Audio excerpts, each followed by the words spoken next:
उनको लगा कि ये सब मर चुके हैं, तो उनका एक जो पाकिस्तानी जो कमांडर था उसने अपने जवानों को आदेश दिया कि इनको रीचेक करो, इनमें से कोई जिंदा तो नहीं है। तो उनके पाकिस्तान के 2 सैनिक आए, आकर के हमारे जवानों के शरीर के अंदर गोलियां दागने लगे। तो मैं बेहोश था, लेकिन इतना बेहोश नहीं था कि उनको सुन ना सकूं या देख ना सकूं। तो जो मेरे सामने वाले साथी को जो सीने में आकर 4-4, 5-5 जो राउंड के ब्रस्ट मारे, डेड बॉडी ऐसे उछलती थी ऊपर की तरफ, सामने वाले को मारा, बगल वाले को मारा, मैं भी इस तरह से ऐसे पड़ा हुआ था। उसने फर्स्ट में यहाँ पर ब्रस्ट मारा, फिर मेरे पैर में 2 जगह पे मारा। उसको मैं देख रहा हूँ कि धुआं निकल रहा है, लेकिन उस गोली की पीड़ा को चुपचाप पड़ा सहता रहा और उनको यकीन हो गया कि इनमें से कोई जिंदा नहीं। फिर बहुत गालियां दी, बूट की ठोकरें मारी। फिर काफी देर के बाद में उनका जो कमांडर था उसने बोला कि इनके वेपन उठा लो, और नीचे जो हिंदुस्तान का पोस्ट है उसके ऊपर दूसरे जो उनके साथी थे उनको सूचना दिया, उसके ऊपर कब्जा हमला कर दो। फिर ये आवाज भी सुनी तो मुझे लगा कि यार आज तो मेरी पूरी टीम खत्म हो जाएगी। तब ऊपर वाले से एक ही प्रार्थना करी कि मुझे इतने जिंदा रख दे कि मैं अपने साथियों तक सूचना दे सकूं और उनको बचा सकूं। और ये सत्य है कि अगर निस्वार्थ भाव और सच्ची श्रद्धा से उस परम पिता परमेश्वर को याद करते हैं तो शक्ति जरूर साथ देती है। दोबारा से उसके साथी आए, पाकिस्तान के सैनिक आए और हमारे जवानों के शरीर के अंदर गोलियां दागने लगे। उन्होंने फिर उसी रोटेशन से गोली मारी, फिर भी मेरी बाजू में, पैर में गोली मारी। और तब तक एक विश्वास भी मैंने पैदा कर लिया था कि अगर इसने सर और सीने में गोली नहीं मारी, चाहे मेरा हाथ पैर दोनों ही काट करके ले जाए, मैं उफ तक नहीं करूंगा और मैं जिंदा रहूंगा। मैं उस विश्वास की बदौलत आज आपके सम्मुख भी बैठा हूं। उसने आकर के दोबारा से गोली मारी, पर जब एक कदम आगे गया तो उसने राइफल मेरी सीने की तरफ तानी। तब मुझे लगा यार अब नहीं बचूंगा। लेकिन कहते हैं कि जाको राखे साइयां मार सके ना कोई। और ये इस देश को हम भारत माँ बोलते हैं। जब तो बच्चे थे एहसास नहीं था, आज पता चलता है इसको माँ क्यों बोलते हैं, क्योंकि ये भारत माँ जैसा दायित्व और कर्तव्य का निर्वाह भी करती है। ये अपने बेटों की वीरता, शौर्य और पराक्रम को कभी दफन नहीं होने देती है। वाह क्या बात।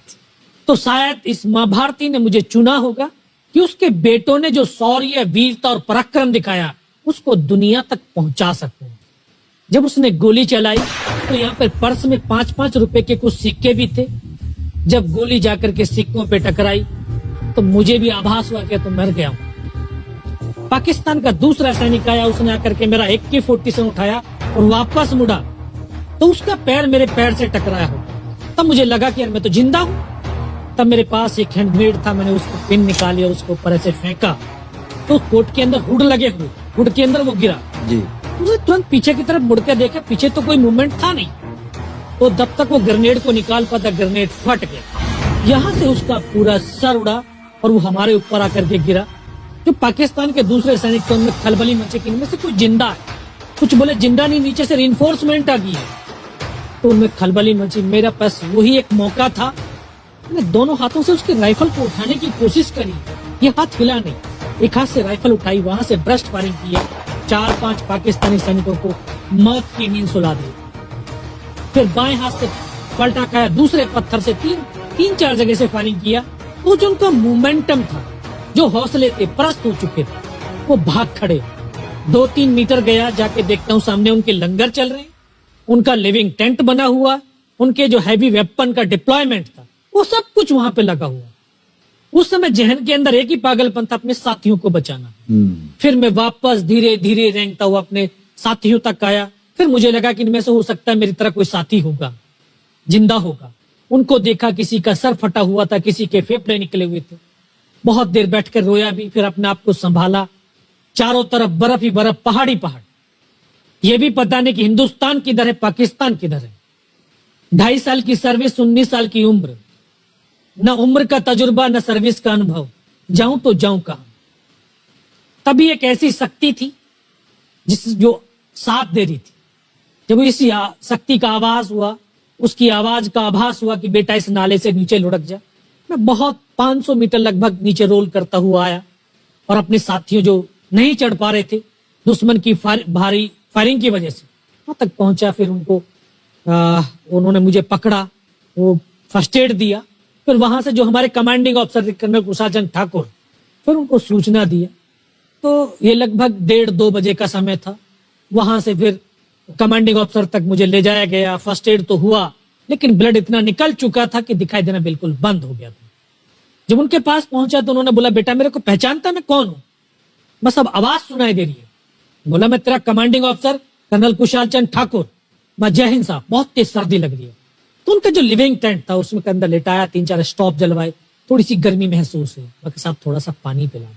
बोला, ठीक है पानी पिलाते हैं। तभी डॉक्टर साहब आए गए, उन्होंने ग्लूकोज की बोतल पिलाई, थोड़ी सी एनर्जी महसूस हुई। उन्होंने बोला, बेटा कुछ बता सकता हूँ? कहा, सब बता सकते हैं।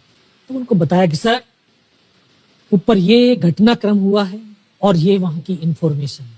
तो लास्ट में उन्होंने बोला कि बेटा जवान की रिक्वायरमेंट क्या है? मैं, सब जवान की रिक्वायरमेंट एम्यूनिशन और फील्ड पट्टी की है। बोला, खाने के लिए नहीं चाहिए? सर भूख नहीं लगती। बस इतना कहते कहते तभी डॉक्टर ने कौन सा इंजेक्शन लगाया, फिर मुझे पता नहीं कहां पर। फिर होश आया 3 दिन बाद, देखा ऊपर पंखा चल रहा है। पता चला कि 92 बेस हॉस्पिटल श्रीनगर, और वहीं से मुझे बेस हॉस्पिटल दिल्ली रेफर कर दिया और 16 महीने तक उस हॉस्पिटल में मैं रहा। 16 महीने तक आपका इलाज चलता रहा? जी। और वहीं पर हॉस्पिटल में ही मुझे पता चला कि 15 अगस्त 1999 को जब ये परमवीर चक्र का जो अनाउंसमेंट हुआ, तो वो वहां पर ही मुझे पता चला। क्या है सर?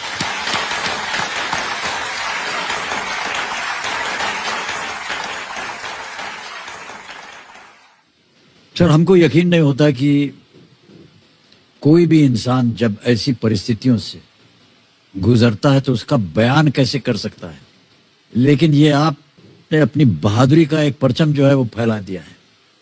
15-15 गोलियां आपने खाई हुई अपने शरीर में, और सोच रहे हैं आप केवल देश के बारे में, सर देशभक्ति के बारे में। सैनिक के लिए सैनिक इंपॉर्टेंट नहीं है, उसका राष्ट्र इंपॉर्टेंट है। वो रहे ना रहे, लेकिन उसका राष्ट्र रहना चाहिए। क्या बात है, वाह वाह। न केवल आपने इतना बड़ा योगदान दिया, बल्कि आपके जैसे कह रहे थे कि आपके बहुत से अच्छे मित्र जो थे, जो आपके साथ टीम में थे, वो भी शहीद हो गए।